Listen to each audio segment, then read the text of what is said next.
Welcome to the Friendly Geordies podcast. We have taken a good break. And we've taken by a good break, I mean 4 days. 4 days. We travelled the world for half a week.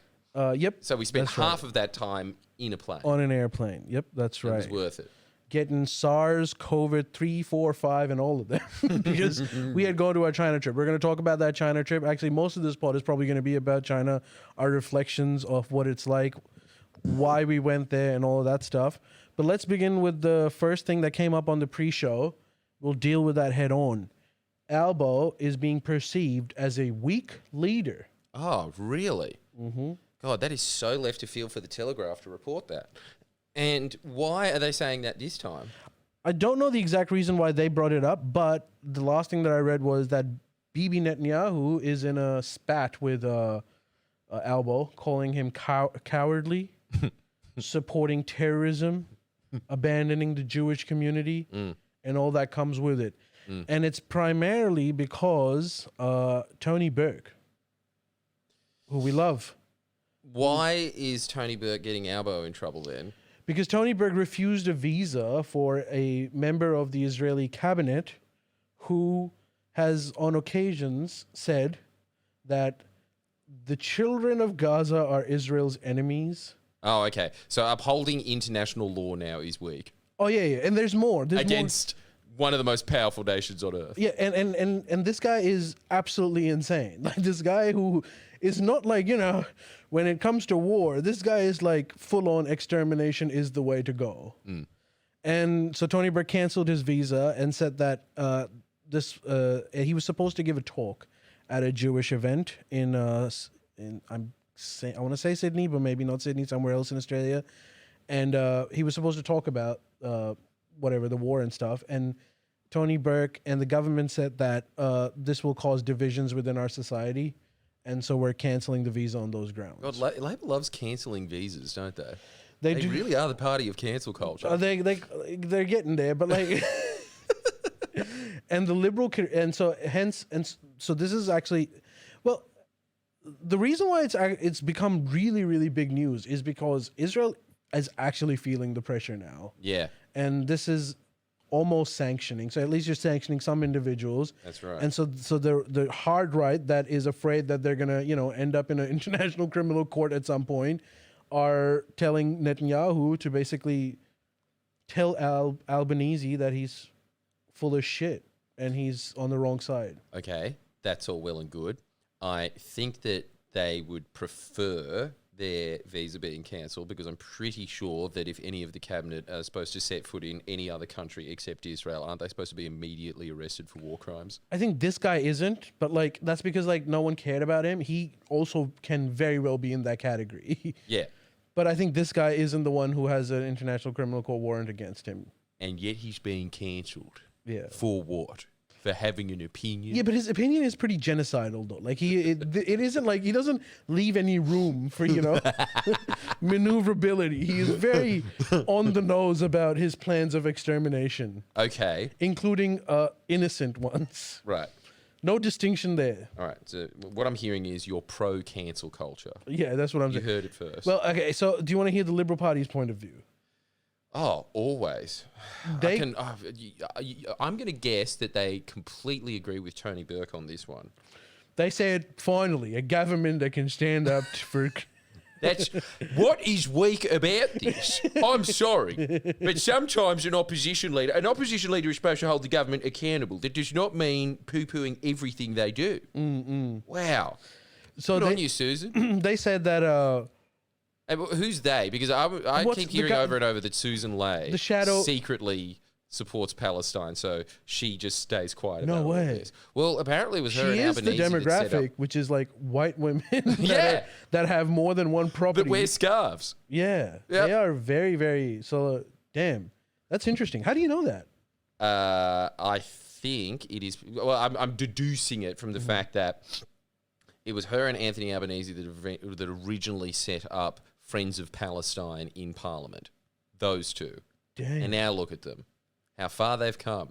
Isn't it incredible that in this country you can set up Friends of Palestine and both of them can be the leaders of the major parties? Talk about getting cancelled in America. That is Could you incredible. imagine doing that in the United States? You wouldn't be allowed to do it as a mayor. And that's why West is best. You can have a America's diverse- also in the West. Are we saying that America's the East now? further west. when you go so west that you end up in east, that is the best part of the world. Just saying. Yeah, the West and the East, which is us. But the shadow minister's opinion is that it does. He's playing smart. He's like, it doesn't matter. I might not agree with every opinion held by the individual in question, but the fact remains he's a member of the Knesset and he represents a group of people, and Australia shouldn't bar this person from coming in because it's not about him. It's about the office that he holds. Oh, they're going for the officers' holes route. I thought they were just going to say free speech means free speech. I thought they were just going to say, fuck Palestinians. I think that's what they really want. Showing a miserable restraint after the election. They've learned some lessons. Which I guess is, look, everybody knows. Everybody can see through that. Yeah, we know what he means. We know what he means. But if one is to judge on what has been said, I suppose it's a valid point. He is. Yeah. Well, I've always thought Labor was too trigger happy with the cancelling of visas. It's always them. They're constantly up for it, constantly calling for one. If you're going to cancel a visa, this would be the way to go. Yeah, dude. But they like doing it. This would definitely be, particularly because it has a purpose. The purpose isn't just like, you're not coming Saying here. dangerous ideas. Yeah, but the purpose is to let them know that we're not okay with like the most extreme version of their political discourse, which is, I think, reasonable because it also is like, against international law and just common decency and humanity. But they are a bit trigger happy on this. So like, it's cry wolf at some point. This is gonna, because they canceled, did they cancel Djokovic's visa, or was that the Liberal government? Now that I think about it, it might have been the Libs. Yeah, that might have been the Libs, which is... They cancelled a tennis player. Yeah, that's where we went. That was a bit much. I think if that was the Libs, then you should tell, I think that was unfounded. And also, he really can't pull out the... He represents a community, and whether I agree with him or not, he shouldn't be, because Djokovic represents the Serbs. Yeah, true. So he came here... and I think that's probably why he got cancelled. He was because he was a little too Yugoslav. Damn, so, everyone's naked in this hammam. I don't know what that means. Is that your version of the emperor has no clothes? Yeah. No, glass houses. Is that what it is? No. It just means the emperor has no clothes. But it's not just the emperor. No one has clothes. Yeah, no, it's glass houses. Emperor has no clothes is, well, you were so mighty and yet look at you now. Mm-hmm. Whereas throwing stones in a glass house is, well, you're shattering your own house because... Actually, now that I think about it, that metaphor could be improved. No. And I think that the Muslims have done it. The hammam, the Turkish bath one is that everyone's full of shit. Everyone's naked. So everyone has their cock out, essentially, is what they're saying. It's a way better version of ours. And much more graphic, I have to say, as well. Just immediately elicits a thought of Erdogan naked. And I like it. Hey, but... because this high profile of this spat between Albanese and Netanyahu, do you think this will help Labour win some of them pro-Palestinian votes? Because you can't get more intense than that. No. They're never going to win any of those votes ever. Come on. If I was feeling seriously and I see Albanese go head to head with Benjamin Netanyahu is one of the most hated figures. Anyone that's having a fight with him, will get some support. They might get some vague props on Twitter, followed by a bunch of you commit genocide idiocy that you usually see on it. They're not going to get any vote shift from it. None. If you weren't voting because of Palestine, it's kind of just the Democrat vote in the 2024 election. Those people are not going to revert back to it. They've made up their mind. Hey, if you're one of those people, you should really pay him for going head to head with the representation of the genocide. Come on, that deserves something. Yeah. Give him some support at least. Will it get it? I think it'll just get negative headlines. That's it. Yeah.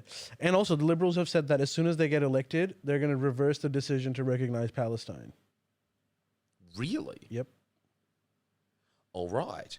I thought they would have been a little more tactful, i.e. said nothing. I don't know why they needed to get involved to that level. It's not good for them. Is it? I feel so sorry for them now that I want to give them advice. They're such a rump. Is it? Well, look, there is a perception that Australia, at least in Israel, there's a perception that the anti-Semitism in Australia is like pretty high.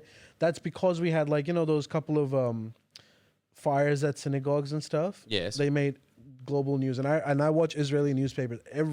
Israeli newspapers reported that story for a long time, and it was always laced with how anti-Semitism is intense in Australia. So the perception in Israel is that Australia is like one of the most pro-Palestinian countries, which is not even, which is so far from true, because you've got Ireland and stuff, which are way more, but that's the perception that I would also imagine most of the Middle East would be quite pro-Palestinian.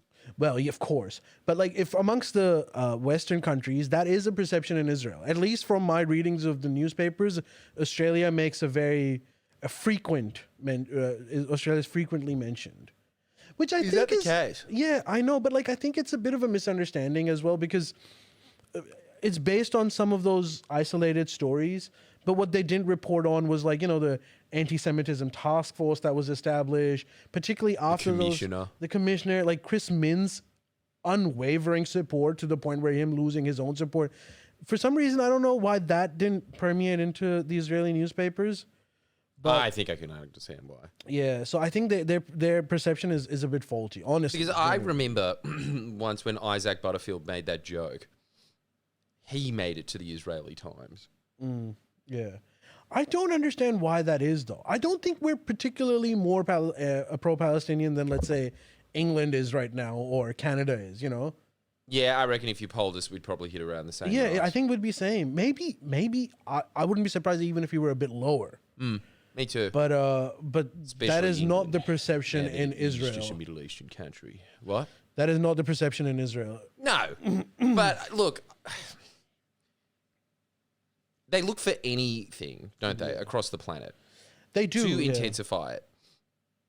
To perpetuate that idea of we're under attack globally and this is our only sanctuary. It makes perfect sense for them to just magnify in on that. To me, that just sounds like it was a slow news week. There wasn't other synagogues burning in Jordan or whatever. Yeah, so, perhaps.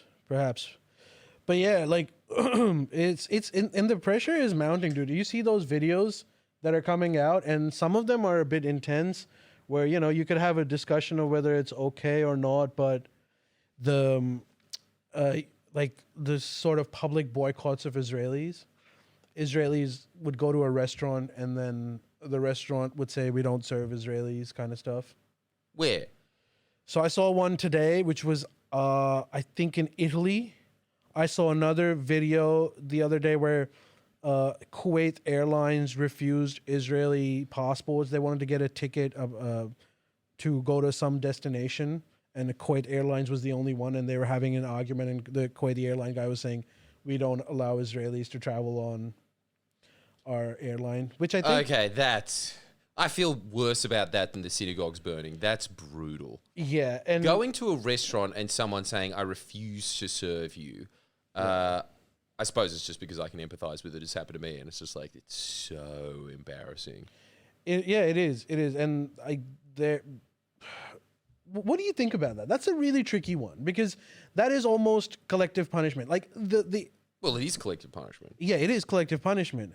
But the punishment isn't imprisoning someone. The punishment is... No, public shaming. I'm not going to serve you food on a plate. Not you can't exist or anything. So it's a tricky one. Yes. It's really one of the most powerful scenes in that film that we saw with Nicolas Cage that was maybe one of the scariest movies I've ever seen. You know what I'm talking about? The Supernatural one? Of course you were scared by that. I was so scared by that, dude. That was a very scary film. You know the one where he goes into people's dreams? Oh, yeah, and then he starts getting canceled? Dream scenario, yeah. Yeah, that. Remember that scene where he goes into the restaurant and he tries to eat and everybody doesn't want him there? His kind isn't welcome? Yeah. Yeah. Look, man, it's tough. Yeah. I agree with you. Politics is brutal, isn't it? I know that if I was like, let's say Australia was, God forbid, committing war crimes or something, and I was against it, but I was an Australian, and if I went overseas and I got that treatment, I would obviously not be too happy about that. True. I suppose, though, if you were in India and they said, we don't serve Pakistanis, you'd be, okay, Yeah, I'd be like, yeah, fair enough. it's going to be really hard to eat here. I'd be like, "Just suck my cock then." Eh? That'll be a whole different one. Also, a noble representative of your people. Also, I would not be there. Because your kind isn't welcome. I'm gonna avoid that as much as possible at the moment. But hey, things are changing, dude. On that front too. Trump imposed sanctions on India, and India freaked out and then went to China and said, "Can we be on your side?" Really? Well, I mean, yeah. So the current foreign minister Wang Yi was in India, and Modi is going to go to. So they're signaling to the U.S. that we've got options, and China. So what China always says, if India wants to like create, like, you know, be friendly with them, is just they always say like settle differences with Pakistan as well. So you never know what future has in store for us. But thank you, Donald Trump. Thank you, Donald Trump. Peacemaker. No, give this man a Nobel Peace He Prize. needs it. I mean, man, if he solves the India-Pakistan conflict, he deserves it. Dude, everyone gives like so much props to Pakistan because they were the first one to nominate him officially for the Peace Prize. Yeah. And now every country is doing it. Because, dude, he just overnight changed on Pakistan. Pakistan was like, we were even shocked as to like, why is Trump being so nice to us all of a sudden? Because he gave him an award. Now Cambodia's nominated them, and Armenia's nominated them, Azerbaijan's nominated them, and it's really every country with a problem. And it is a bit of law of diminishing returns, and Pakistan got the most of it. Satiated with his theoretical gift. It's always the same, isn't it? You give him something shiny and gold. Yeah. That's what he likes. Anyways, so I guess that's that. Should we move to China? Well, I don't see why not. I think that we understand that 5,000-year-old culture, having been there 4 days. Yeah, and listening to some tour guides who spoke to us in an English that we understood 40% of. And very often knew more than the tour guides did. Yeah, because our Google was working, unlike them, idiots.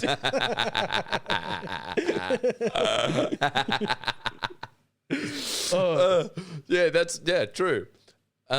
The Great Firewall we surpassed, much unlike the Mongolians, and as a result, we are far more educated than some of the most educated people on Earth. That's right. Even in China, we could watch shitty reels from the West. Yeah.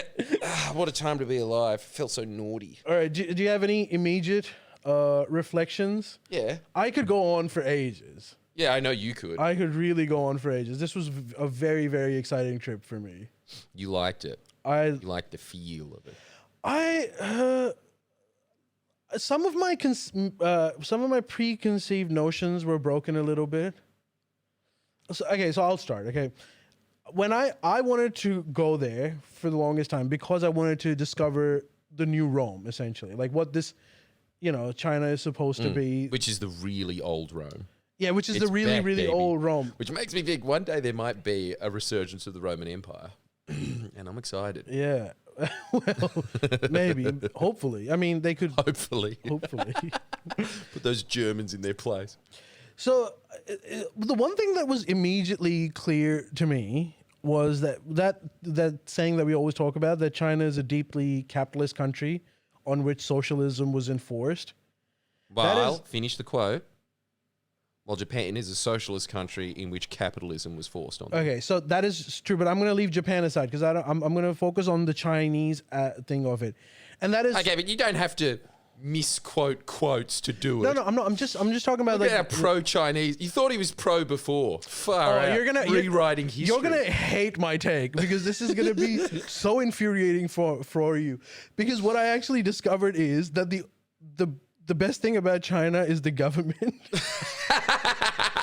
And the worst thing are... Oh, man. Who'd have thought Ali would think that? The people. Man, I think that we did really sum it up, though, when we were going out of the airport, and we were talking about our gripes with democracy, because I'm reading this mad book at the moment that's called, I can't remember, but it's good. And it's just talking about how much of a sham democracy is and how it doesn't really exist, and the people, every time they do have democracy, screw it up massively. We were discussing that, and Ali was saying, I don't know, man, I feel like democracy is still the best system. Anyway, we go past a travelator on the way into China, and there is a balding fat guy running in the opposite direction of the travelator. So he's running against the way that it's supposed to, going, like the way that you see 10-year-olds do that. Yeah. This man was 50. He was doing that, and then we both looked at each other and were like, you know what? This is a better system. I'm glad that guy doesn't get a say. Well, look, we'll go to the heavy. Let me, first of all, they're actually, contrary to popular belief, they're actually really friendly. They don't speak a word of English, most of them. So there's that aspect which you have to deal with through like translator apps and stuff. Is that contrary to belief? But I think are Chinese known as, say, the French? Look, I think for a lot of Western people, the idea that they're a communist country, they're controlled, that they'd be guarded, they wouldn't be so open. I feel like that's a belief that some people have. But amongst the East Asians, and by East Asians, I need to qualify this because people always, I mean, Japan, Korea. Cambodia, obviously. No, not Cambodia. South. So India. Amongst those East Asians, I feel Chinese are probably the friendliest. Yes, we were discussing this. The Japanese are the most polite, but it takes you not very long to realize that they resent you. In Korea, they're also very polite, and it takes you much longer to realize that they hate you. China, it definitely has more of a feeling closer to Vietnam. They're a little more go away than Vietnamese they're people not super polite, but they're really friendly. They're friendly. Yeah. They're friendly. And you sort of know where they stand. And even, this is the other thing, if they're annoyed at you, they're not going to hide it. Yeah. And I think that kind of actually gives you a level of trustability that the other ones don't have, where you feel like when you're in Japan or Korea, I'm imagining that it is the feeling that you would have having dinner with the King of England, where you're like, I don't know which fork to use. I probably didn't do the correct curtsy. That is happening the whole time that you're in Korea or in Japan. And they don't take themselves too seriously, unlike the Japanese and Koreans do. Yes. Like they're always like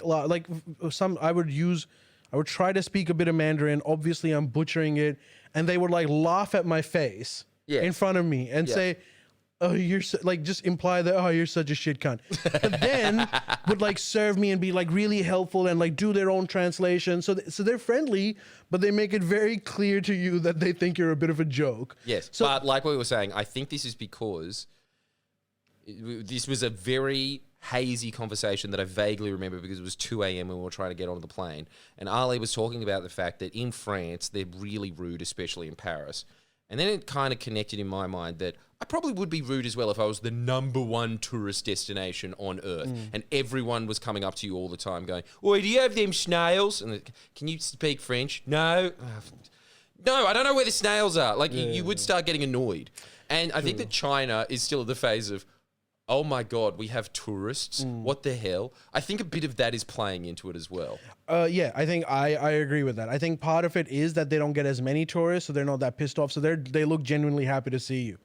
That might be part of it for sure. But I just feel like you could be much easily really good friends or become best friends with someone from China than you would be from the other places, provided that you speak the language, because language is a massive barrier there. But I'd imagine that would be in Japan and Korea as well. So, yes, I think that that's true. I think that if you are ever friends with someone from Korea or Japan, usually the reason that you are friends with one of them is because they're an outsider in their own society and they don't like Japan or Korea. So they gravitate more towards foreigners. With China's people, I think that you can just be friends with a Chinese person. Yeah, you can definitely be, and they'd be like welcoming, and I think they'd expect you to be a certain level of Chinese in the sense that, you know, they won't become Western for you. They'll expect you to like learn their culture a little bit. But if you do that, I think they'll be like, they'll become just as good friends as you might have over here, which I suspect might not be for the other countries.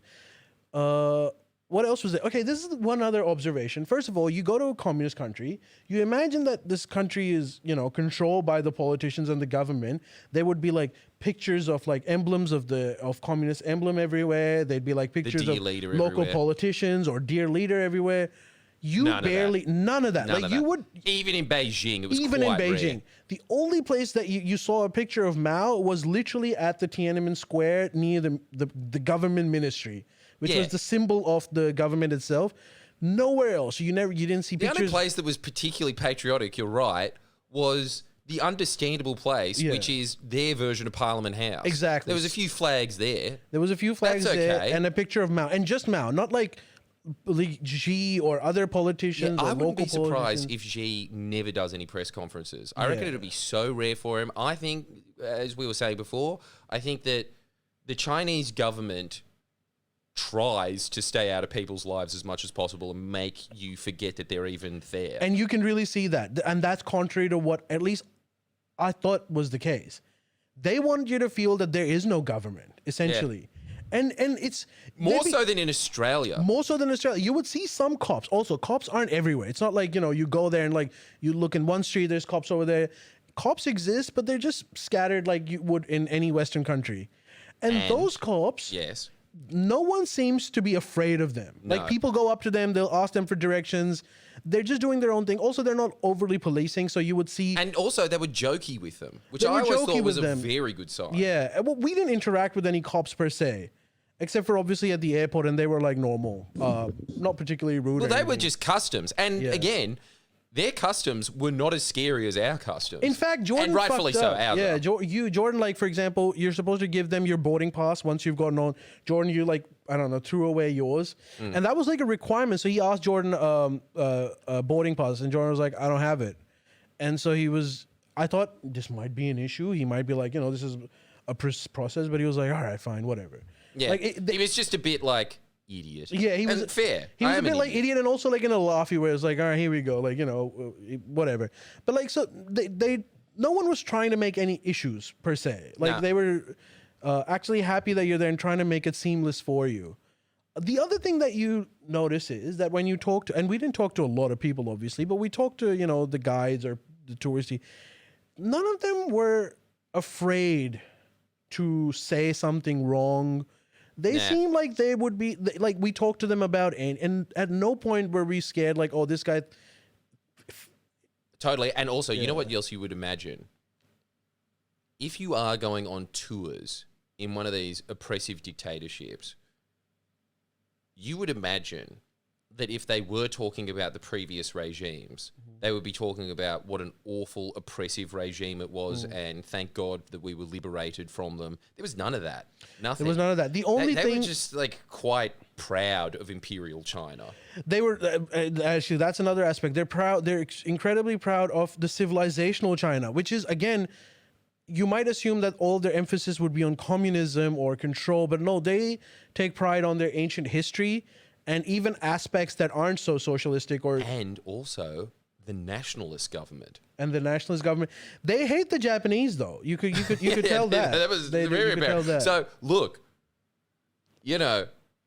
like, we really aren't just saying this because, we were just sitting there and nodding politely. Like, Ali was prodding the guides. I mean, and as respectful, like, I was trying to look beyond it. I was asking him not necessarily like triggering questions, but asking him probing questions and then understanding like how he's thinking of it. And the one thing that I got from it, that he was at no point seemed scared. No. He was perfectly willing to talk about anything. Yep. It just did not seem extremely oppressive, is what I'm trying to say. I was honestly shocked at how nice they were about the nationalist government. That was the one. Yeah. I thought maybe, okay, because imperialist China was ages ago, and again, they would be proud of it because it's Chinese. And what comes with that is a bunch of art and artifacts, and so you could probably get away with that. But the nationalist government, they were cool with that. And they would also talk about historical insurrections. I mean, even with pride. Sorry, when we went to Chongqing, which was the rebel capital. You might confuse that with Ching Chong, which is just a racist phrase. That's not it. But Chong this, on the other Ching hand, is one of the proudest city. monuments. So get it right. Yeah. There's subtleties in the language. So switch it around and you're a racist. I mean, look, we couldn't say Chong Ching without giggling the whole a time. little bit. It was A little bit. I'm sorry. Pick a different name. It's a new city. We can change it. But yeah, like that was really shocking to me, honestly. I couldn't get over that because that is the enemy. You know, as you were saying before, Imperial China created a vacuum that someone was going to fill and they were weak. Yeah. So there's nothing really to rub up against there. Yeah, And in fact, they were talking about their accomplishments, which a lot of the time, you've got to say, especially when it gets towards the end of China, pretty lackluster. You know, like they'd just be like, the great Qing dynasty, it had the great reform from 1750 to 1760. And it's like, what did he do?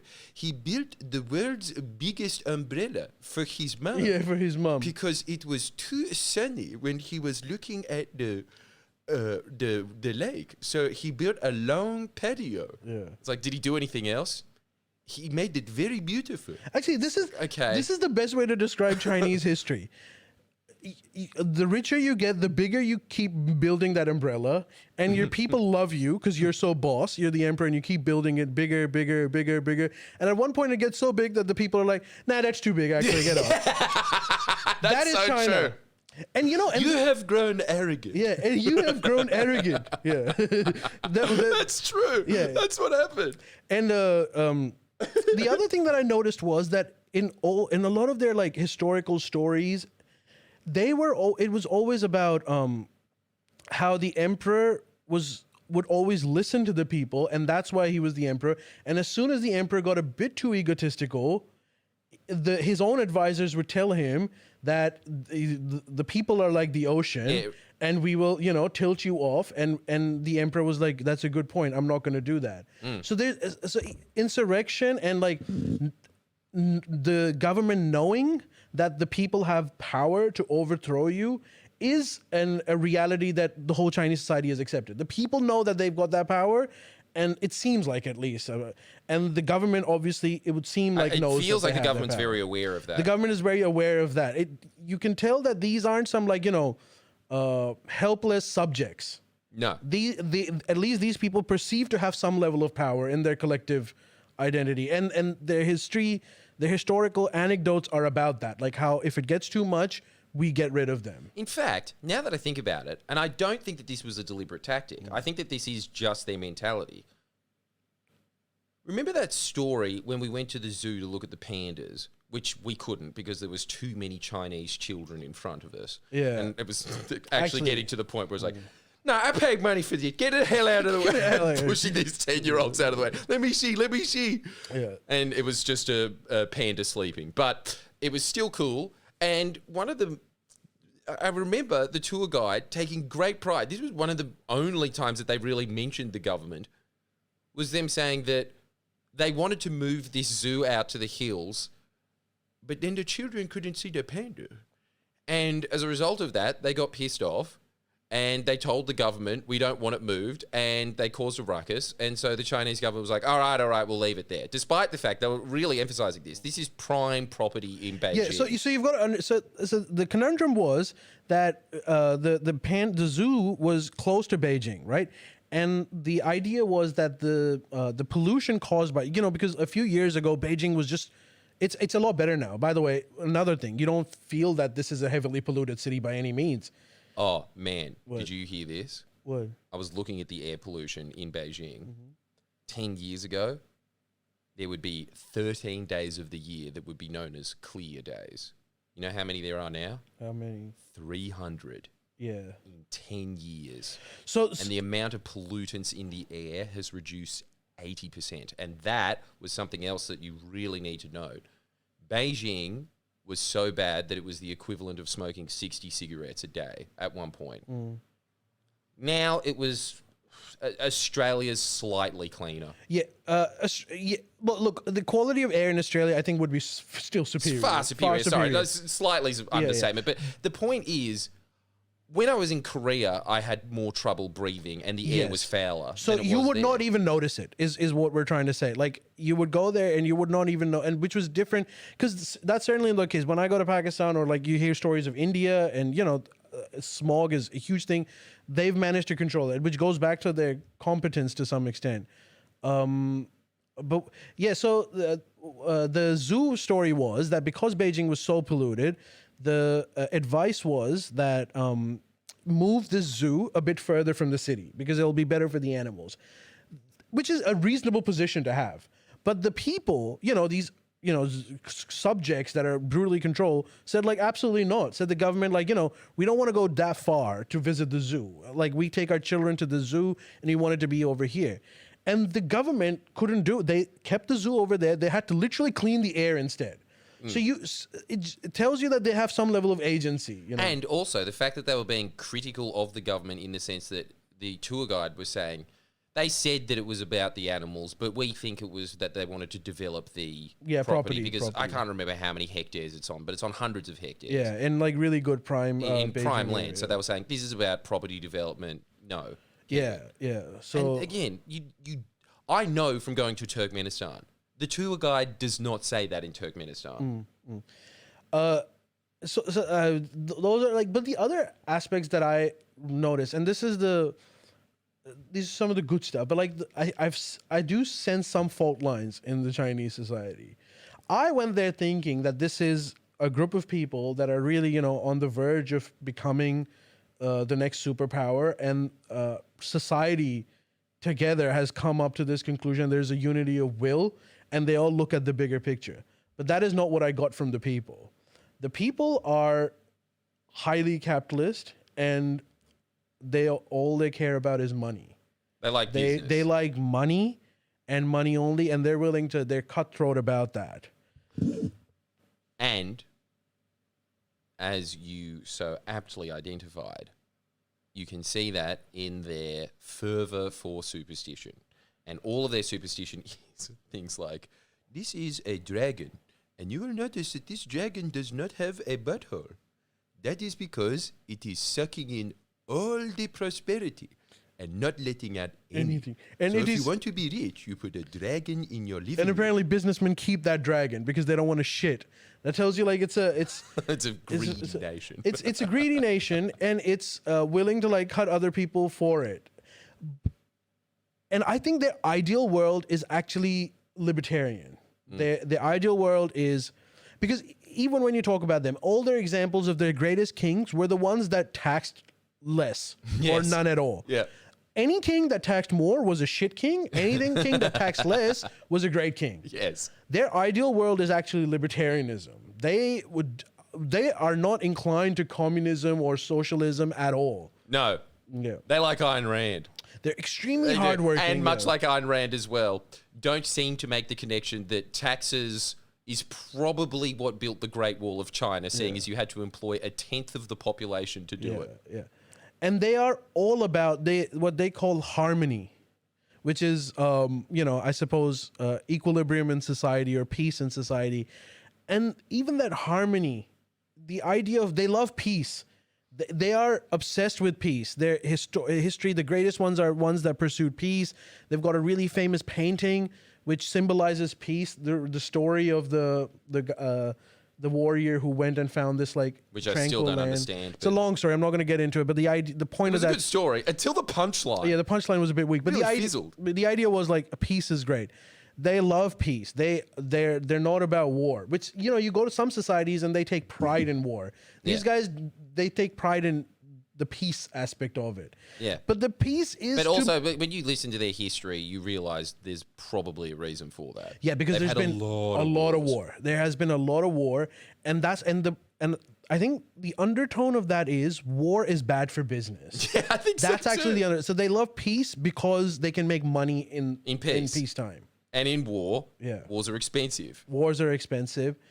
Okay, so the thing that I noticed is that if you look at China, China has And actually, sorry, I will just add this as well. Now that I think about it, if you read Sun Tzu's The Art of War, a huge portion of it is just about trying to exhaust every other avenue except war. And when you get into war, again, it's all about, well, it's too much money. Do it on the cheap. It's just all about saving money. Yeah. So and resources. And just saying this, like, one of the great lines in it is, stealing one cow from the enemy is worth 20 cows of your own. Yeah. So if you look at the map of China, you would have, there are areas in China that are obviously extremely fertile, green, and these are the places that are like economic powerhouses right now. From Beijing, you go south on the East Coast, Shanghai, Shenzhen, all of these big cities, coastal cities have historically always been the fertile lands. And they are surrounded by, on the north, you've got what are today also Chinese people, but they're closer to Mongolians in that area that don't have the fertile land. And they used to come in as raiders and essentially, steal the stuff from fertile lands, take it. That's why they had to build that wall. It's not different to like what Europe had to suffer from the Vikings and, But the idea is that I think the Chinese Communist Party is doing an excellent job at taming this extreme capitalist greed at bay. Because what would happen is that you have this like really affluent part of China that is all about making money. They're really enterprising people. They're hardworking. They're willing to sacrifice everything to earn that money, but are actually unwilling to share it with the deficit area. So it's not just the north, it's also the west and the Xinjiang area towards Tibet. These are like economically disadvantaged area. So the Communist Party almost forces the revenue from the coastal rich areas and supplies it to the other areas to ensure that they don't essentially come and start robbing them again like they used to. And I think that's why the Chinese Communist government is extremely important for China. I could be completely wrong about this, but I suspect that if there's a collapse for whatever reason of the Chinese Communist Party or government, it will cause huge problems for the country. The country will have to go into infighting completely. Like the equilibrium is being created by an authoritative figure that controls culture and ensures that, there's somewhat of a distribution of wealth. Well, yes, I agree with that. I would say as well that I think that ideology seems kind of secondary to the system of government that China requires. Like, no matter what government you would get something that functions similar to the Communist Party, purely because that's the only way to govern China. That is the right way to govern China. I think it is a decision that the government would have to make, even though their population will disagree with that. Well, at least the population in those affluent areas that matter in most sense. Or, as you pointed out, if you go the other route, we have a prime example of it. It's India. It'd just stay like that. Well, possibly. Or at least it would constantly lead to war. Because the reason why they value war so much is because there's a very affluent area and then there's a very non-affluent area. And when, the non-affluent area gets better at war and the affluent area gets better at business and the war, they come in and they loot or whatever. And in Chinese history, they actually, in some cases, they formed the dynasty. Like they became the emperors themselves. So the invaders became the emperors and they became Chinese. And I think that's when they sort of figured out how to manage this. When the invaders became the emperors themselves, they understood their own areas better. Yeah, make them Chinese, but also distribute wealth accordingly. That's the impression I got from 4 days of being there. But I think that the government, first of all, the other thing that you will have to realize is that they're really competent. The government is incredibly good. So the city that we went to, aside from Beijing, is Chongqing. I was reading a book on China before that, and I remember the city Chongqing because it was the city that when the Japanese had invaded. So at one point, Shanghai had become the capital, and Chiang Kai-shek, who was the nationalist leader, was controlling all of China, and communists were a very small rebel group that were trying to take power. But at the time, the Japanese invaded, and they took over Shanghai and all of that area. Chiang Kai-shek had to withdraw from to Manchuria, to Sichuan region, and took base in a city called Chongqing. And I remember Chongqing because it was known, the reason why he went there was because it was such a backward area, and it was defended by these mountains, and there was essentially no transportation available. So it was really difficult for the Japanese to conquer this part, or like even attempt to, try to create their own grid. So that's how much of a backward part this area was. This area would currently, Chongqing, in a matter of 20 to 25 years, is equivalent to any first world city that you could go to. Yeah. It's no different from Singapore, Hong Kong. It probably is more advanced than them. It felt to me like it was a cheap copy of a Japanese city, and much like Korea, when in my dad's lifetime, Korean products would be a joke, and now they're, equal to Apple.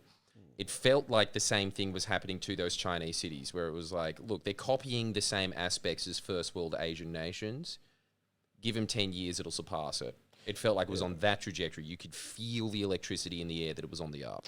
Yeah, and the infrastructure obviously is quite breathtaking, which is a great part of Chongqing.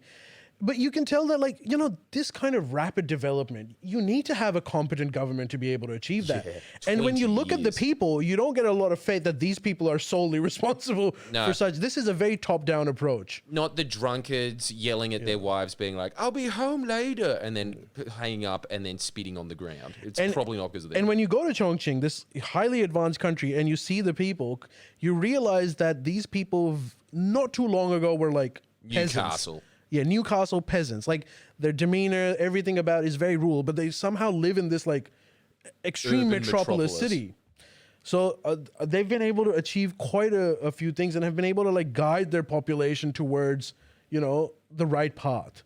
Yeah. Which I think you've got to give them credit for. Totally. The other thing you got to give them credit for as well, the Yangtze, look, it's still muddy and dirty. I imagine it'll be like that for a while, but the Chinese government categorized all of their river systems on 5 levels, of it being 5 the worst and 1 the best. Their aim by the end of this year is to get to category 2. They're hitting it. Category 1 is drinkable, just so you know. This was at category 5. As we were talking about before, there's entire species of animals that have been extinct out of the Yangtze. Show me another government that is able to implement things like a 10-year fishing ban. I mean, look, the Labor Party tried to do it in Queensland, and that was one of the reasons that they got voted out, because they said, let's not fish in the breeding grounds. They're like, but then I'd have to go out further. No. And so they got voted out. Here, 10-year fishing ban. As a result, fish stocks are replenishing. The health of the river system is such that even the UN is amazed at it and is learning lessons from the Chinese about river protections. Another thing is so the Yangtze River dolphin went extinct. They got freaked out by that. The next one on the chopping block was the Yangtze porpoise, which I'm glad that one stayed in, because they're kind of like the dolphins with Down syndrome. They've got that really friendly face. I like them. And to give you a really good example, there is an American version of a porpoise that is going extinct. The Chinese one, every time they do a count, the stock is going up. Every time the Americans do a count on theirs, the stock is going down. And it really just boils down to the fact that the government can say, you are not allowed to do these things, and if you do these things, you go to jail. Yeah. And they don't get voted out for it. Yeah, I'm sure they're heavy-handed where required. We didn't see a lot of the heavy-handedness, but I'm sure obviously there's a lot of authoritative heavy-handedness behind the scenes. Obviously, and also, they just say the things that you would hear the Labor Party say about, say, the Murray-Darling. But again, as soon as the Labor Party is voted out, the Liberals just go back to the water grab that the Nationals want, and they just continually degrade the most important water source. Whereas in China, they are well aware that a huge portion of their GDP is completely linked to the Yangtze River, and they are treating it as such. Yeah, and so as a result, China is actually not dirty at all. I didn't see filth anywhere. Yeah, neither. Not even Not a little bit, you see some, a packet of gum or something, or a packet of cigarettes. Everyone smokes over there. You would see butts. Either they're cleaning it, or people are cognizant enough not to throw. So it's as clean as any first world country in that sense. The other example that we really like, Gobi Desert. As we were Yeah. talking about before, Ali was saying that it is expanding and they've tried to replenish the Gobi Desert. Stop the Gobi Desert from expanding. They've been doing that since the 70s. Ali was saying that all of their successes, all of their attempts have failed. And then Ali was reading up on it again and realised, no, actually now it's so successful that they are impeding the desert. So not only are they stopping it, they're claiming back land from Yeah, it. they're doing the same the African model where you create like crescents type thing. They have their own version of it, and they've essentially what they call the Great Wall around the desert. By the way, they're obsessed with the Walls. wall. They love the Great They Wall for love everything. walls. Everything is there's the Great Wall, and then there's a wall for everything. There's the Great Firewall. There's the Great Desertification Wall. They the Great love Wall. walls. They're really, really into it. Yeah. And so they've created a wall around that desert. And so the people that lived around the desert, initially they were being paid to do this activity. They kind of thought it was useless. What's the point? And they were initially resisting. But then once they started getting paid, they're like, all right, well, I mean, if you're going to give me money for it, I'm not going to say no. And so then they started following the government's advice on what to do. And once they did that, they started noticing the green. And then now they're like grow watermelons in a part that was In the supposed to be desert. And so they're like, this has been great for us. Not only do we get paid to do this, but once we've done it, we keep getting Making paid. money. We're making money. So it's been a massive success for them. And more farmers have caught on to it. So Yeah, so honestly, this is the thing that I was very impressed by.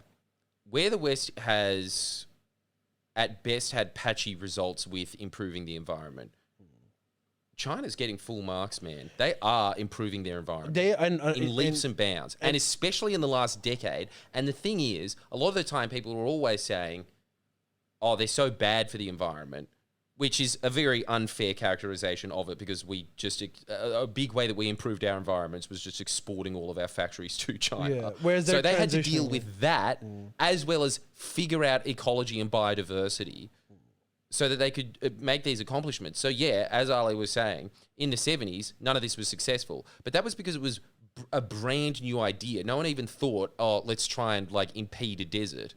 well, they were was the doing it wrong. early I think they were stages of just that. planting trees before. Yeah, it was which trial and wasn't error, working, and yeah. the trial and error has paid off in the last 10 years. And that is the result of climate change, that is air pollution, that is river pollution, that is de-desertification. The other thing is you notice that the reason why this is happening is unlike the West, none of them are trying to save the world. They are all trying to make money, and that's where the competent government comes in, where they're like guiding the money incentives towards the greenification of the country. Yep. If you ask like the individual Chinese, like, do you really care about like global? I think the reason why they're making like those electric cars is because the incentives are good and they can make a lot of money on Which, it, by the way, there's heaps. which is So many electric cars. and they're all really good cars. Like you sit in them, they're cheap in China. Obviously, they're cheap overseas, so you can imagine in China they'd be even cheaper. And they're like luxury cars. They're all electric. They kind of have the same Tesla model, where like, and it's not just BYD. It's like a gazillion brands that they have, and they're all great. Like they run like Lexus, and you know they're fancy. They've got like screens and everything, and they're all locally made, and they're great. And they're And like their everywhere. Uber scooters are as well. Yeah, their Uber scooters They're are electric. Everything is electric. They're really they are the superpower of, I think, green transition now. Clearly, there's no other place that's doing it like Yeah, that. I'd challenge you to find anywhere else like it. Maybe the Norwegian countries. And I'm sure that had to do with their energy security, and it's not trying to save the world, but it's to like decrease foreign oil. I honestly dependence think or on a whatever. governmental level, it is about saving the world. I think they were insecure about their oil coming from overseas and America potentially cutting. Oh it yeah, off. no, I'm absolutely sure Everything that that's a just like factor. got together for them. I'm sure that that's a factor, but judging by how many, in fact, the most government propaganda signs that I noticed everywhere were just about them updating the public about how their environment has improved. There was a lot of those signs everywhere. I think that's because like there was a lot of public pressure to make the environment better. Because you know when you get like that level of smog, people are not happy at all. Like Yes. in every city. Totally. In some cities they can't do anything about it, but in others, you know, they did something about it. Yeah, What else? What are we missing? The other thing that I liked as well is that Ali was telling me this. They survey the public constantly to see what they are concerned about. It's sort of the same system, I suppose, as what happens in Australia where you've got polling, or in the United States where you have polling. But it's good to know that there is a tier of competent bureaucrats that can sit there and say if people are just complaining about, I don't know, land tax is too high or something, and that's the top of the priorities, they'll just be like, okay, well, we'll ignore that. And then they'll go on to the priorities that actually do matter and that they can address. And they'll do that. This is a country that, you know, look, again, I have been to dictatorships. I like going to dictatorships. I've got to say, I was disappointed when I went to China. Yeah, this is... It's just, they do listen to the public. Perhaps, you know, you could argue, and I would be willing to entertain this argument, that because they're doing so well at the moment, that they don't need to be so authoritative and on your nose. If they went through some kind of a recession where things got bad, perhaps they would become more authoritative, which honestly, I think is probably the right move for them. Like, they would want to keep the country together. You know, like, there's a lot of risks associated. Like I said, these people aren't some uber race. They have some... But I would say, like, even with that, you would say that the authoritative inclination of China is not so much to just... They're definitely not into flossing. They're absolutely not into flossing their power. That's not a thing. There's no gold statues of Xi anywhere. Yeah. But the other thing is that I feel like a lot of the time in dictatorships, they just flex the fact that they are oppressive because they can. I think they try to tell people that we are strong enough to fuck with you. Whereas, like, it seems like at least this government at the moment in China doesn't seem to be insecure about it. No. I think people obviously know who's in charge. I mean, you know, like, their literal White House is called the New Forbidden Palace. Like, that is the loose translation of the Chinese word, but like the original, in the dynasty or the imperial time, you had the Forbidden Palace, which was essentially the capital, and it is called Forbidden Palace because commoners are forbidden to go in there. That's why it's called the Forbidden Palace. And the new president house is called the New Forbidden Palace. Yeah. The old Forbidden Palace is like now a tourist attraction, which we went to, which is great. And well, no, it's not. The Summer Palace was better, yeah. Summer Palace was great. It was just so hot. The Forbidden Palace and they had no trees. It was hot and no trees, yeah. Why would you want to live there? Yeah, the Forbidden Palace. Yeah, I wouldn't want to live there. Except for the guy, the English teacher. His room was awesome. Yeah, that was it. And maybe, even then though, even then, if the emperor was saying, you can teach me English and I will treat you like a duke, but you have to live in the Forbidden Palace, I'd be like, is the Summer Palace an option? Yeah. Summer Palace was a palace that during the Qing dynasty, one of the emperors created for his mom. And because originally they were from the Mongolian region. These are the people that had come at some point but became really Chinese. This is actually a lesson on how to integrate barbarians into your kingdom and make them Chinese fully. They've understood that over time, haven't they? Yeah, they've really understood that you shouldn't try to otherize foreigners, but expect them to, just integrate into China and become, and if you do that, then you're as Chinese as anyone else. They do seem to really obviously, adopt. I think only for China. Like, I think if you're a Westerner or something, that would be impossible to achieve. Yeah, totally. I think you have to be from the region. I mean, that's understandable. Yeah. I think that they've really adopted their old Chinese philosophy. It really reminds me of the Tao Te Ching of be like water, where they've noted over the years that it seems also just part of it that all the dynasties were aware that at some point they would not be the dynasty and they would be replaced. That seemed to be at the forefront of a lot of Well, I think what they're really afraid, and this requires another, like, the emphasis of feng shui and superstition in China. Like, I have been to, superstition exists everywhere in the world. Like, I grew up in Pakistan. I know superstition, the people are superstitious, but the Chinese are extreme when it comes to superstition. Like, the emperors, the commoners, everyone believes that, there is a higher game being played on and you don't want to mess with the energy or the gods. And if you don't mess with them and you appease them, then you make a lot of money. And if you screw them, they take away all your money. And you can see the emperors were also doing that, where they would make. So the Forbidden Palace had 9,999.5 rooms. Yes. And the reason why it doesn't have 10,000 rooms is because God has 10,000. 10,000. Some guy told him God has 10,000. So the emperor doesn't want to piss off the god by making 10,000, but he believes himself to be so grand that he still goes for 999,500. And and you can tell that this is like China was the center of civilization. Like it is. It is a refined and historical place, and they take a lot of pride in it. There's some quirks about the superstition, which is why I think the government's heavy-handedness towards policy is important, because these people are like, less empirical, let's just say, on how they do go about things. It's quite a fascinating place, though, and it does look like it's on the up. And one more thing, Jordan, come on, you back me on this. This society does not seem like it's prepping for any war. Nah. They are trying to make money. They do not, it seems like they are not interested in fighting whatsoever. No, true libertarians. Anti-war, pro-business, anti-tax. So, anti-tax and pro-business. Like, they really don't like tax. They are preparing for a long period of prosperity. That's what I think the Chinese, like, everyone just seems like this is our moment and we're the next big thing. And that big thing doesn't involve a massive battle to achieve it, but involves like being extremely rich. Well, I don't even think that they think this is our moment. I'm sure they do distantly, but day to day, they about to hustle.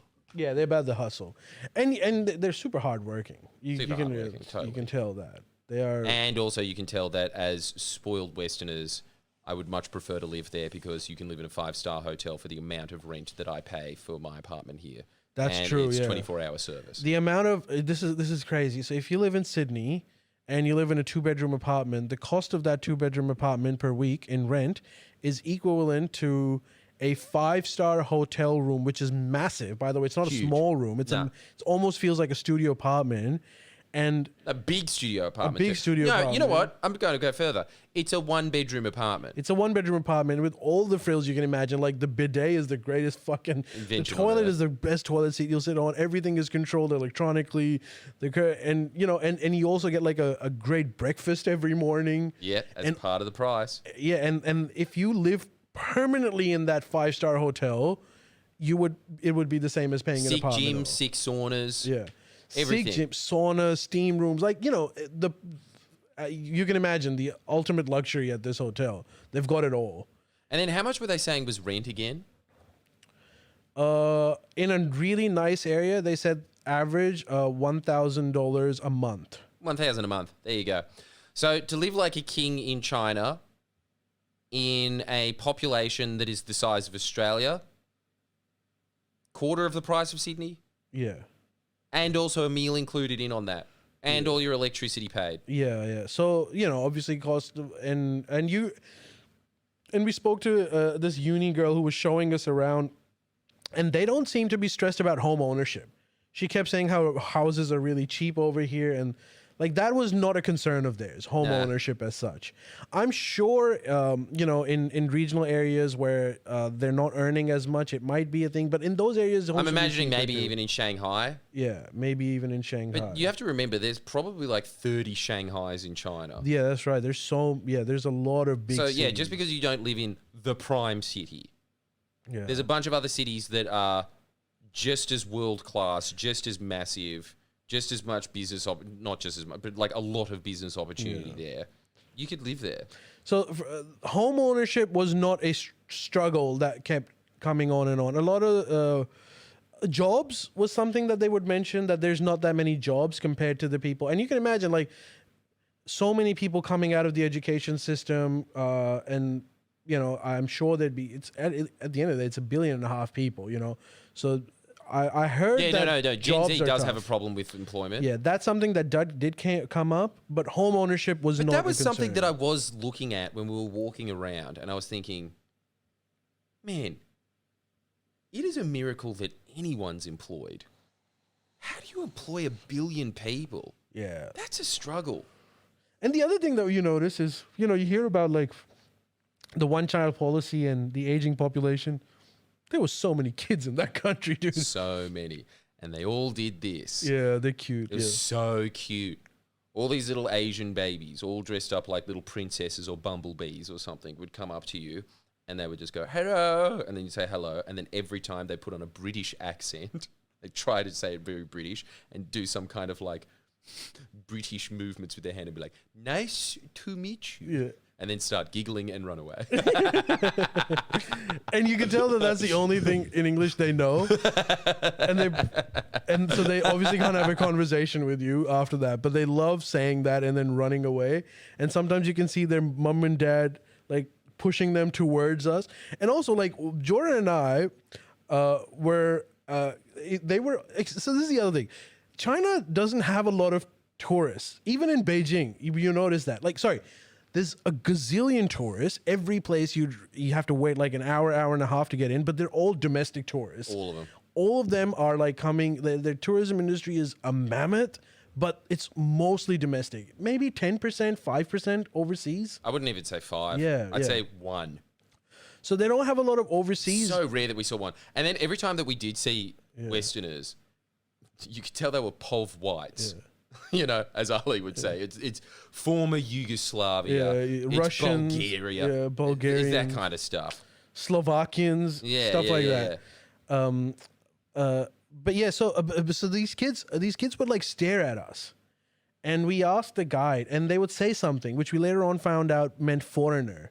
Like they were saying, "Oh, look foreigner, look foreigner," and we asked the tour guys like I'm sure they get other foreigners here. Like, why are these kids so excited? And he told us we were the second best exhibit at the zoo after the pandas. True. They were looking. Some of them would stop looking at the pandas and start looking at us. Yeah. And so we asked him like, "What's going on over here?" And he told us like a lot of these kids come from like regional areas, rural areas, and they don't get to see foreigners. Like they've only seen their kind, and so they're looking at you like you're a panda as well. You know. That's true. Some of them would want selfies with us. But okay.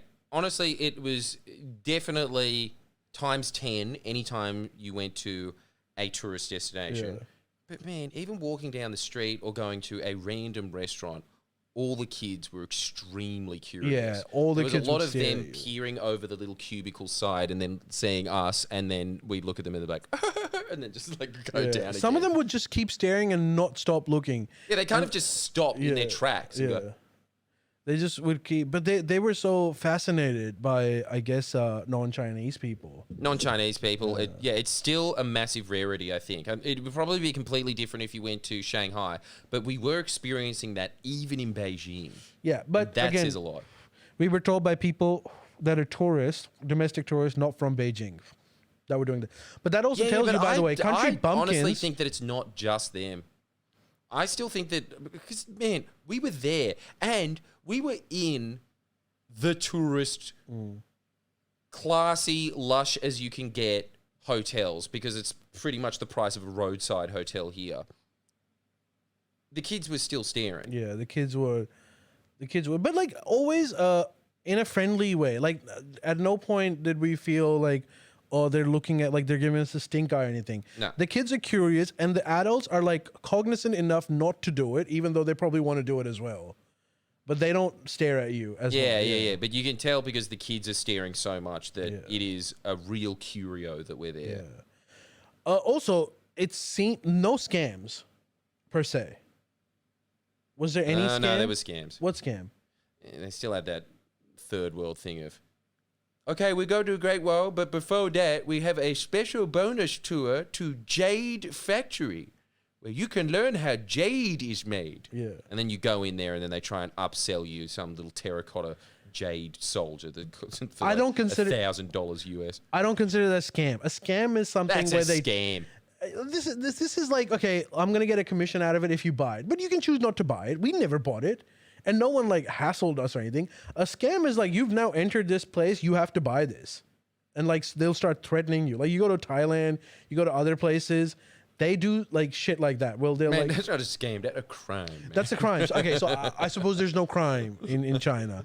That kind of but scam like I'm okay I'll with. say this: there is nowhere near as many scams as going to a third world country, which again is another indicator that the economy is doing quite well. Or any hotbed tourist place, like it happens in fucking Europe as well. It happens in Turkey. Yeah, totally. It happens. It is a first world thing. Yeah. You can do that in Italy. So you can be like safe where no one's gonna like rip you off for no reason. Like them. And that is the other cool thing. You could tell the whole time that if they said that this was the price, that was the price. Yeah. They weren't giving you the Westerner price. No, actually, we didn't do shopping. That's apparently a thing over there. We didn't do like Street market shopping. There's a lot of bargaining that happens over there. But with the sort of place. Oh yeah, okay. Well, I'll accept that. That's fine because that's just a cultural thing that happens. That's all well and good. Yeah. But there is definitely a feeling every time that you go anywhere in Thailand, anywhere in. If I wasn't with you in Pakistan, you could just tell that everything would be a struggle, Like you get into the cab and they'd be like, no meter. And you're like, no, put on the meter. Like, no meter, no meter. And it's like, put the meter on. Everything that you have to do is always going to have some little extra pay to it. Yeah. And so we didn't get that feeling. Obviously, we felt really safe. And we were assured by a lot of people that you are very safe. Like, for example, when we went to this gym locker room type place, you're supposed to wear a band, and the band allows you to lock the locker so you can keep your belongings in. I forgot to get the band, and we just went in and realized, oh shit, we didn't get it. And this old Asian Chinese guy, he was looking at us and he kind of understood, and in broken English he said like, do not worry, you can keep anything over here and it will not be taken. Remember that old guy sitting there? And I remember. So he was just saying like, you don't have to be worried about locking stuff. Like, you're safe, and anything. And scratch that. That was the one time that adults were curious. Yeah. Oh shit. Anytime that I walked into the sauna, Ali refused to show his dong. Well, look, I'm not. When in Beijing. So yeah. So obviously, I'm very used to Asian bathhouses. Oh, Jordan just like immediately fucking took off his water underwear like it's nothing in his book. He was walking at home around with my big white dong. Yeah. Whereas I kept my shorts on because I was like, no. And I was just like, okay. But your pants are gonna get steamy. Yeah. And they like would fucking. Ali's just like looking in the corner the whole time while I'm just like splayed out. Yeah, like, there's a lot of room in this. And I was heavily outnumbered. There was a million Jordans, and I was by myself. Yeah. The only one with pants. Oh, and you were more of a curio. Yeah, I don't know if that happens here as well, but they just were walking naked everywhere. Like, it wasn't just when you're in the steam room, you've got your dong out, but like. When you're walking towards walk into the shower, anything, they were. Yeah, I don't know. For whatever reason, Asia is really fine with male on male nudity. Yeah, so much. It's actually quite a distinct feature. That's true. East meets West. West is not okay with male nudity. But West also has a shower culture. Where like sports people will shower naked together. Okay, if you're in a footy team, that might be the one exception. But again. What's the accusation about footy players all the time? They're closeted homosexuals. That's what, every time. Is that totally. That's no stereotype. You just made that up. No, yeah. For God's sakes, back me up in the comments. It's so true. Anytime you think of rugby league players, you think, they're a little bit gay. They're a little bit gay. Because they're slapping each other's asses. Slapping each other's asses with towels. A lot of just like, he's got the biggest dong out here, which, I've got no problem with. But, that is a real distinction of Asia. And I suggest that you get very comfortable with it very quickly because I am turning into one of those seedy German tourists that just likes to walk around in nude beaches. It's a pretty nice feeling. Oh my God, yeah. Jordan was Flapping so in the happy. breeze. I was scared. I was scared. I even had a swim shirt, which I used in Australia. And when I got there, I was like, look, I've got to take this off. So then I was like, I'm just going to keep like my shorts on. But they ain't coming off. It was quite an experience. It was a lot of fun. Wasn't it? Yeah. I personally liked it. I would highly recommend that everybody else go there as a... I like the quick trip. It might just be me personally, but I like going in, out, back to business. It's affordable too. Like, so you can go there. A return ticket is like $700. Australians don't need a visa. It's more expensive to go to Perth. Yeah, so you go there for $700. Living and eating there is actually quite affordable. You can really stay at, if you don't want to spend a lot of money, you can stay at You cannot spend a lot of money. you cannot spend a lot of money. And as long as you have local food is really cheap as well. Like How much did our accommodation cost all up? To give you an idea, when we were staying in Beijing, we were staying at the Shangri-La, right? I know because of that time that we rented out a room for Kevin Rudd when we did the interview at the Shangri-La, because he was just like, I'm not going anywhere, I'm too busy. So we had to do it there. That was like $1,000. Yeah. I think that ours was what, $250? 200 for the Beijing one, which is the expensive one. 200. And so this is the best hotel kind of thing. And then Chongqing, which isn't so busy. Well, I guess it's busy, but it's cheaper. Their best hotel was $150 a night. Yeah. It's unbelievable, isn't it? It's pretty, and like, And again, higher end of Chongqing luxury. has the population of Australia crammed into it. Yeah, like 30 million people. It's More than unbelievable. Australia. Look, it really did make me think that, like, if all goes tits up with Friendly Geordies or I get bored of it, which, let's be honest, that happened years ago, I would definitely consider being one of those bums that goes there and it's just like, I'm choosing the easy life. Yeah, but it's not a bad place to But man, live. China would be hard to live in. Like, you would need to learn Mandarin. Otherwise, you're screwed. Yeah, but I reckon that you'd just probably pick it up like a baby and that'd be good enough. Yeah, but you'd have to spend Honestly, a it bit of was time. kind of the same in Korea. You just knew a little bit of Korean, it was enough. As long as you can just say, hungry, toilet. Yeah.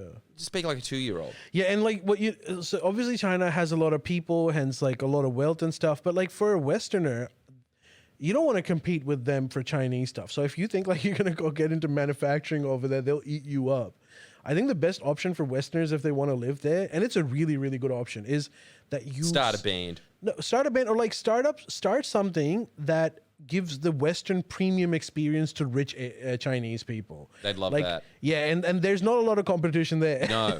So if you set up like an Aussie pub, like a Yeah, shit there's Aussie enough pub, people. that's luxurious over there. So Yeah. you start selling schnitzels, beer, and like you create an Big Aussie breakfasts environment. that have shiitake mushrooms in them instead of mushrooms. Yeah, like big breakfasts that have shiitake mushrooms and horrible, but like it wasn't even good. But it was bad. It was expensive, and Chinese people, it's a status symbol for them. Yeah, I so think that's so. the way to do it. Or at the very least, novelty.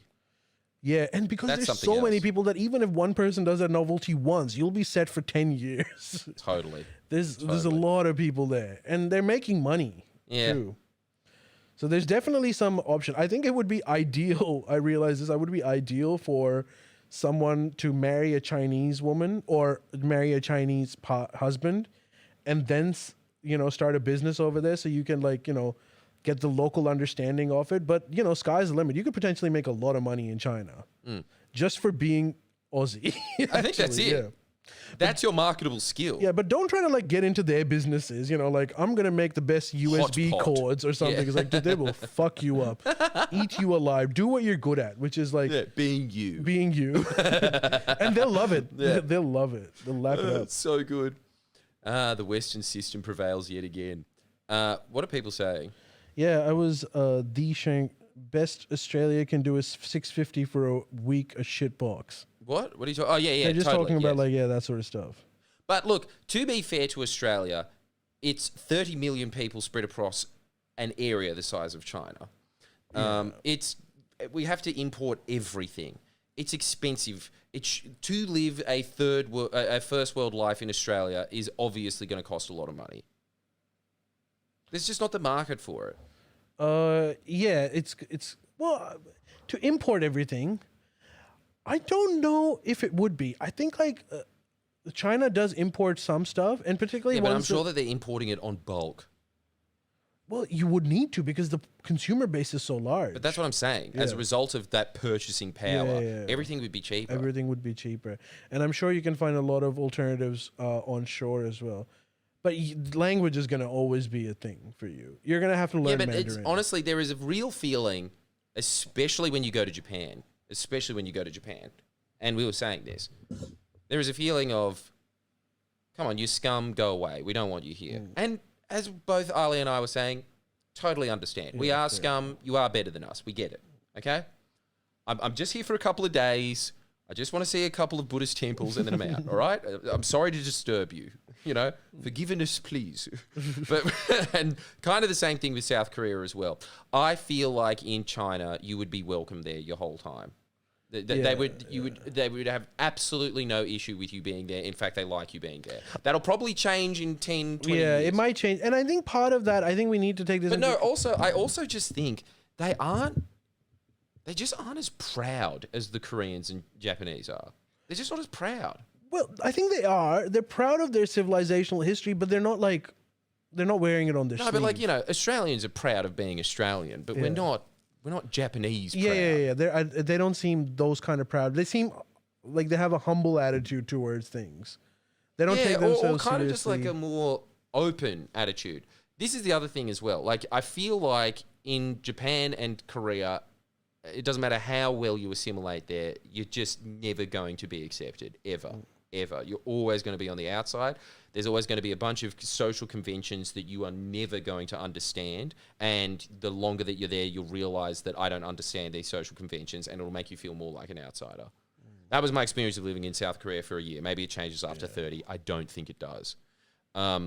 In China, I think it's kind of just a thing of like, he doesn't understand our social conventions, whatever. It's just a much more lackadaisical attitude. Yeah. And even though like there's that language gap, you really do feel that. And hey, some tourist stuff, the wall is sick. The Great Wall is truly a sight to behold. Impressive. It is incredible. It looks amazing. Like it feels like even the build quality now just looks like, oh, this is a sturdy ass wall. Yeah. And it's so long. You can tell like apparently when the wall was first starting to be made, the population of the area where the wall started was around 13 million people. So that independent kingdom that started the wall had 13 million people in it. And the workforce that they used, 3 million. Was it? 3 million people. So like a huge chunk of your population is just dedicated to this one project. And I suppose the project would have been really important, because the invaders would come and steal everything. So the public would have been needed to be done. But it's quite a feat. And, you can tell that their modern infrastructure has a history, Yeah. They've been good at this for a while. Yeah. Especially because it is just built over mountains. Yeah. Oh my God. Could you imagine? Walking up on that wall is bringing hard. the materials. Yeah, walking up without a sack full of bricks. Yeah, without a sack full of bricks is already kind of like, That's enough of a workout. Yeah, but like these guys were building that. And you also one of the preconceptions that I had was that the wall was just to block people, but that's not the case. Like it's a long wall and like it's in parts that are mountainous where no one's coming in. But most of the wall is actually logistics supply. So it allows you to, and watchtowers. So you can monitor low-lying areas and see if there are potential enemies, and you've got a logistics supply to basically shoot them with arrows and stuff. So the entire wall isn't to block people; it's mostly acts as a watchtower, which is you couldn't properly militarily supply something that large. It'd have to mostly be watchtower. Yeah. But like how Trump is building the wall to block people. Yeah. I thought that's what they were trying to do, that this wall exists so that no one is able to come through. But that's not the case. The wall just exists so that we can have a better look at it. A vantage point. Yeah. And move supplies quickly. And move supplies really quickly. And also notify, like the Byzantine thing, put a fire, and so you can, news travels quickly that way. It's impressive. Yeah. I came back last night. I decided I'm going to watch... I don't know, I was just flicking through Netflix and I just thought I saw Matt Damon, The Great Wall starring Matt Damon. I thought, yes.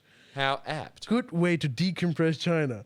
That is the worst movie that's ever been made. It is so shit. But again, this is my point. I think you give Chinese cinema another 20, 30 years, it'll be great. They're putting the money into it. Would it? You don't think? This is one of the aspects. Has Bollywood improved over time? I guess so, but like whatever. Let's not talk about that. Dude, like they don't seem highly creative people. I'll give you you will have to say that. Like, okay, for instance, yes, but one example is Chongqing, amazing city. Like beautiful buildings, crazy infrastructure. most of the buildings are rip-offs of other buildings. So there's a Chinese way. Brisbane Story Tower Yeah. in Chongqing. Yeah. Like it looks exactly like the Brisbane Story. It actually Yeah. kind of looks better than. There's the Kuala Lumpur towers. There's the Petronas, the Kuala Lumpur KLCC towers. There's like buildings that look like the Empire State Building, and they are all incredible. They're not like shabbily made or anything, but you know, it's a lot of copying. So I don't know if China will be able to make great creative movies. I think No, but I think that that's probably just a thing that empires do on their ascent. what, just copy. Copy the other empires, and then at some point they're just kings of the world, and so they probably do just become more creative after that. Perhaps, but like, dude, you meet a Japanese or a Korean person, and you get a different level of creativity coming from them. Yeah, compared but to the that's because they've Chinese already people. arrived. I swear to God, if you went to maybe not Japan, Yeah. but definitely South Korea, I think South Korea is a perfect one-to-one model of China. I bet you it was like very cheap for a long time. You know, Okay. now it's kind of just broken out with its K-pop and whatnot. To me, they didn't seem as creative as the other East Asians, No, and frankly, nowhere close to West. no. I would even say that. to But some I think it's extent. honestly just because they haven't had time to encourage it. Like, creativity is a luxury. Yeah, I suppose creativity is a luxury. Even their products are, like they're great. There's cameras everywhere. They're big on facial recognition. Obviously, it didn't work for us because our faces weren't on their databases. How good is that? You know what it kept identifying me as? What? John Smith.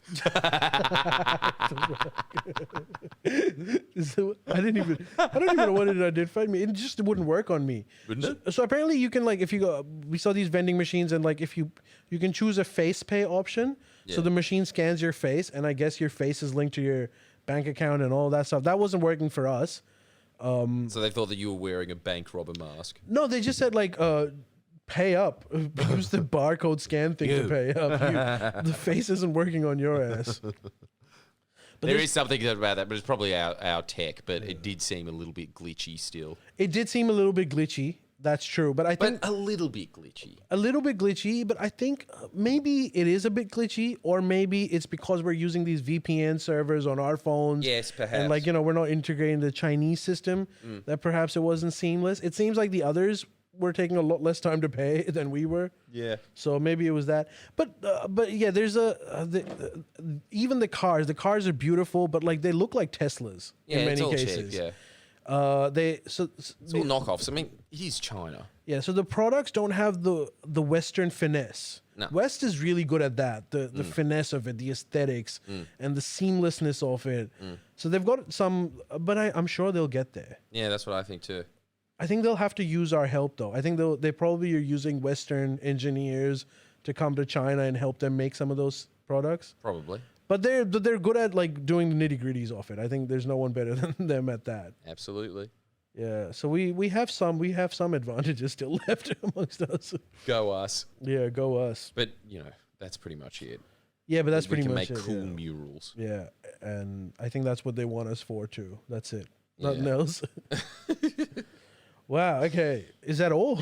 I mean, how long is the pod? Yeah, it's Have been we- like. Yeah, we're over time. All right. Well, I hope that you enjoyed this auditory projector slide. Yeah, and I'm sure we're gonna we think we're like decompress China, and the comments are just gonna be like absolute Simps. fire. Yeah. They're gonna like be so mad at us. Like, yeah, they're gonna. Let's look at the Great Wall of Fire. Oh, shall well, we? like, yeah, we'll look at the great. They're gonna say like, what's different between you and the cats that go to North Korea and they show them their packed grocery stores and say, hey, all of North Korea is awesome. That's what you did. I mean, look, I'm well aware that there is an element of that. My only defense is I feel like if I went to North Korea, I'd be thinking, okay, this is the one supermarket in Pyongyang. You know? I feel like in China they had more than one supermarket. All right, guys, we'll see you next week.